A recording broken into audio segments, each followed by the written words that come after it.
नमः शिवाय। अथ श्री शिव महापुराण महात्म्य प्रारंभते। प्रथम अध्याय। शौनक जी ने कहा, सभी शास्त्रों के सिद्धांतों को जानने वाले विद्वानों में श्रेष्ठ महाप्रभु हे सूत जी, विशेष करके आप मुझे पुराणों की कथा का सार सुनाइए। सांसारिक विषय वासनाओं में लिप्त रहते हुए भी जो पुरुष सदाचार तथा भक्ति में लगे रहते हैं, उनका विवेक किस प्रकार बढ़ता है और सज्जन अपने मानसिक विकारों का निराकरण कैसे किया करते हैं, इन सब का आप मुझे उपदेश दीजिए। इस घोर महापापी कलयुग में सभी प्राणी असुरों के समान व्यवहार करने लग गए हैं। उसके संशोधन का उत्तम मार्ग क्या है? जो इस कार्य को पूरा करने के लिए उत्तम वस्तु हो, जो कल्याणकारी पदार्थों में श्रेष्ठ हो और जो पवित्र करने वालों को भी पवित्र करने वाला हो, उस साधन अर्थात उपाय को आप इस समय मुझसे कहिए। जिस साधन का प्रयोग करने से शीघ्र ही निर्मल चित्त वाले पुरुषों की विशेष करके आत्मा शुद्ध अर्थात पाप रहित होकर हे तात सदैव शिव की प्राप्ति हो सके। सूत जी ने कहा, हे मुनि श्रेष्ठ, तुम धन्य हो, क्योंकि तुम्हारे मन में कथा को सुनने की इच्छा पैदा हुई है।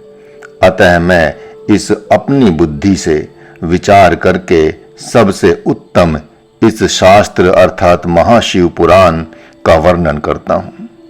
सभी सिद्धांतों से परिपूर्ण भक्ति आदि को बढ़ाने वाला, शिव जी को प्रसन्न करने वाला तथा समस्त दिव्य गुणों से युक्त यह पुराण है। अतः हे पुत्र, तुम इसे सुनो। यह कानों के लिए रसायन स्वरूप है। यह पुराण काल अर्थात मृत्यु रूपी सांप के डस देने से भी जो सबसे बड़ा भय है, उससे बचाने वाले उपायों में सर्वोत्तम है। यह शिव पुराण सभी पुराणों में श्रेष्ठ है। हे मुनिवर, इसे सर्वप्रथम स्वयं शिव जी ने कहा था। तदंतर महर्षि सनत कुमार के उपदेश से अत्यंत आदर के साथ कलयुग में उत्पन्न मनुष्यों के हित के लिए इस कथानक को संक्षेप से व्यास जी ने कहा। इस शिव पुराण से बढ़कर कलयुग के मानवों के हृदय को शुद्ध करने के लिए और कोई उपाय नहीं है। हे मुनि श्रेष्ठ, जिस बुद्धिमान मनुष्य के पूर्व जन्मोपार्जित पुण्य शेष रहते हैं, उसी भाग्यवान का प्रेम भक्ति इसको पढ़ने सुनने में होता है। यह शिव पुराण निश्चित रूप से सर्वश्रेष्ठ शास्त्र है और यह पुराण भूतल में शिव का उत्तम स्वरूप है।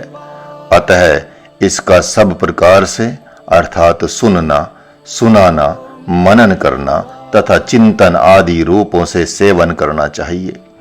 इस महापुराण के पढ़ने तथा सुनने से भक्ति युक्त चित्त वाला पुरुष श्रेष्ठ सर्व साधन संपन्न शिव लोक को प्राप्त कर लेता है। इसलिए सभी प्रकार के मनुष्यों को चाहिए कि वे इसका पाठ करें। भक्ति पूर्वक इसको सुनने से मनुष्य की सभी कामनाएं पूर्ण हो जाती हैं। शिव पुराण को भक्ति पूर्वक सुनने से मानव पापों से मुक्त हो जाता है। इस लोक में सांसारिक संपूर्ण सुख भोगों की प्राप्ति वह अंत में अर्थात मृत्यु होने के बाद शिव लोक को प्राप्त कर लेता है। जो पुण्य राजसूय यज्ञ करने तथा सैकड़ों अग्निष्टोम यज्ञ को करने से प्राप्त नहीं होता, उस पुण्य राशि की प्राप्ति शिव पुराण की कथा सुनने मात्र से हो जाती है। हे मुनिवर, जो मनुष्य इस शिव पुराण शास्त्र को सुनते हैं, वास्तव में उन्हें पुरुष नहीं मानना चाहिए, वे तो साक्षात शिव रूप ही होते हैं। इस शिव पुराण को सुनने वालों तथा इसका कीर्तन करने वालों की चरण रज पैर की धूलि जहां पड़ती है, उस स्थान को मुनिजन तीर्थ कहते हैं। जो प्राणी परम कल्याणकारक स्थान को जाने की इच्छा रखते हैं, वे भक्ति पूर्वक पुण्य कारक शिव पुराण को सदैव सुना करें।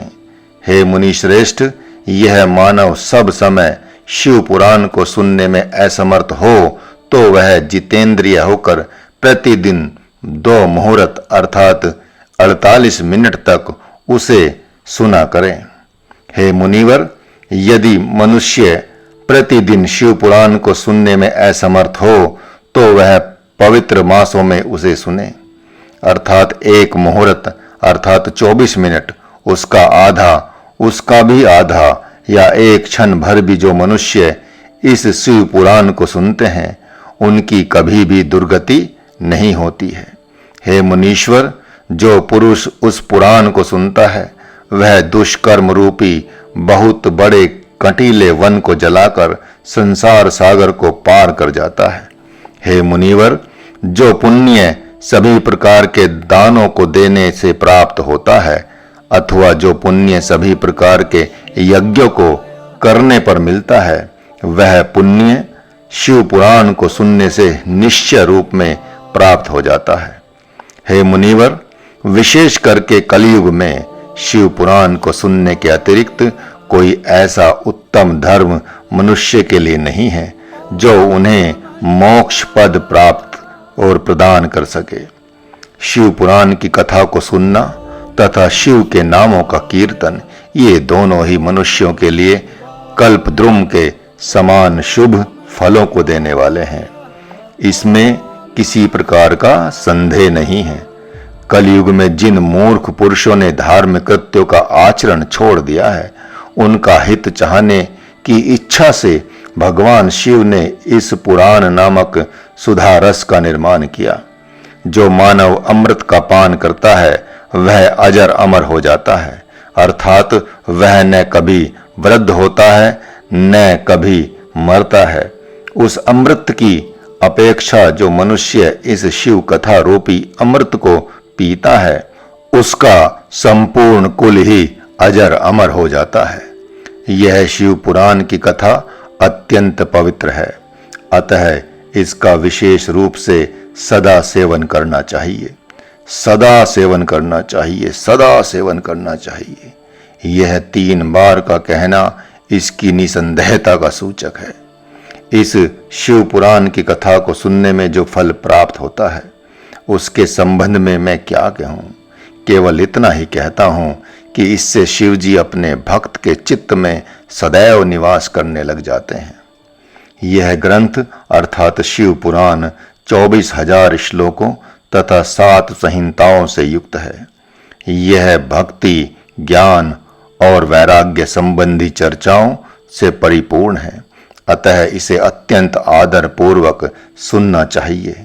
इसमें प्रयुक्त 7 संहिताओं का वर्णन, पहली विद्धेश्वर संहिता, दूसरी रुद्र संहिता, तीसरी शतरुद्र संहिता, चौथी कोटि रुद्र संहिता, 5वीं उमा संहिता, 6ठी कैलाश संहिता और 7वीं वायव्य संहिता, ये 7 संहिताएं इसमें वर्णित हैं। इन 7 संहिताओं के कथानकों से युक्त यह अलौकिक शिव पुराण है। यह परम ब्रह्म के समान है, अतः यह सर्वश्रेष्ठ सद्गति को प्रदान करने वाला कहा गया है। इन 7 संहिताओं से युक्त इस शिव पुराण का जो आदर पूर्वक संपूर्ण पाठ करता है उसे जीवन मुक्त कहा जाता है। हे मुनीश्वर, मानव तभी तक अज्ञान के वश में होकर इस संसार में घूमता रहता है, अर्थात बार बार जन्म मरण के बंधन में पड़ा रहता है। जब तक उनके कानों में शिव पुराण की कथा सुनाई नहीं पड़ती। तात्पर्य यह है कि शिव पुराण को सुनने के बाद मानव भव बंधन से मुक्त हो जाता है। भ्रम को पैदा करने वाले अन्य अनेक शास्त्रों और पुराणों को सुनने से क्या लाभ, अतः एक शिव पुराण को ही सुनना चाहिए जो सदैव मुक्ति दान के लिए गरजता रहता है। इस शिव पुराण की कथा जिस घर में होती रहती है वह घर तीर्थ स्वरूप होता है उसमें रहने वालों के समस्त पापों का विनाश हो जाता है। हजारों अश्वमेध यज्ञ और सैकड़ों वाजपेयी यज्ञ शिव पुराण के पारायण की 16वीं कला के समान भी नहीं होते हैं। हे मुनि श्रेष्ठ, तभी तक वह पापी पाप करने वाला कहा जाता है जब तक वह भक्ति पूर्वक शिव पुराण की पवित्र कथा को नहीं सुनता। गंगा आदि 7 नदियां, गंगा, यमुना, गोदावरी, सरस्वती, नर्मदा, सिंधु और कावेरी, 7 पुरियां अयोध्या, मथुरा, मायापुरी अर्थात हरिद्वार, काशी, कांची, अवंतिकापुरी तथा द्वारकापुरी तथा गया क्षेत्र, ये शिव पुराण की कथा की समानता को प्राप्त नहीं होते। यदि मानव परम गति को प्राप्त करना चाहता है तो वह प्रतिदिन अपने मुख से शिव पुराण के एक श्लोक या आधा श्लोक का पाठ किया करे। जो मनुष्य प्रतिदिन शिव पुराण का अर्थ सहित पाठ करता है अथवा भक्ति श्रद्धा पूर्वक केवल श्लोका का पाठ करता है, वह निसंदेह पुण्य आत्मा होता है। जो सज्जन इस पुराण को मृत्यु काल में भक्ति पूर्वक सुनता है, उसकी भक्ति से प्रसन्न होकर शिव जी उसे अपना पद प्रदान करते हैं। इस शिव पुराण की जो भक्त प्रतिदिन आदर पूर्वक पूजा करता है, वह इस लोक में संपूर्ण सुख भोगों को प्राप्त कर अंत में शिव पद को प्राप्त करता है। आलस्य को छोड़कर जो भक्त प्रतिदिन इस पुराण की रेशमी वस्त्र आदि पूजा सामग्री से सत्कार या पूजा करता है, वह जीवन में सदैव सुखी रहता है। यह शिव पुराण परम निर्मल है अर्थात पुण्यदायक है। यह मानव जीवन का सर्वस्व है, इसलिए इसका आदर पूर्वक पाठ करें। इससे इस लोक में तथा परलोक में सुख प्राप्त होता है। यह शिव पुराण सर्वश्रेष्ठ पाप नाशक है तथा धर्म, अर्थ, काम, मोक्ष इन चारों पुरुषार्थों को देने वाला है। अतः इसे सदैव भक्ति पूर्वक सुनना चाहिए और इसका पाठ करना चाहिए। मोक्ष प्राप्ति की इच्छा रखने वाले मनुष्य सदैव इस शिव पुराण को वेद, इतिहास तथा शास्त्रों से भी श्रेष्ठ कर समझे। यह शिव पुराण आत्म तत्ववेत्ता पुरुषों के लिए अति उत्तम है। यह पुराण परम वस्तु अर्थात अलौकिक पदार्थ है, सज्जनों द्वारा पूजा करने योग्य है। तीनों प्रकार के तापों आदि दैविक, आदि भौतिक, आध्यात्मिक को वह शांत करने वाला है, सदा सुख देने वाला है और ब्रह्मा, विष्णु, शिव आदि देवताओं का प्राण प्रिय है। मैं प्रसन्न मन से सदैव शिव पुराण की वंदना करता हूँ और प्रार्थना करता हूँ कि भगवान शिव मुझ पर प्रसन्न हो तथा अपने चरणों की भक्ति प्रदान करें। इस प्रकार स्कंद महापुराणांतर्गत शिव पुराण महात्म्य में महिमा वर्णन नामक पहला अध्याय समाप्त हुआ। ओम नमः शिवाय।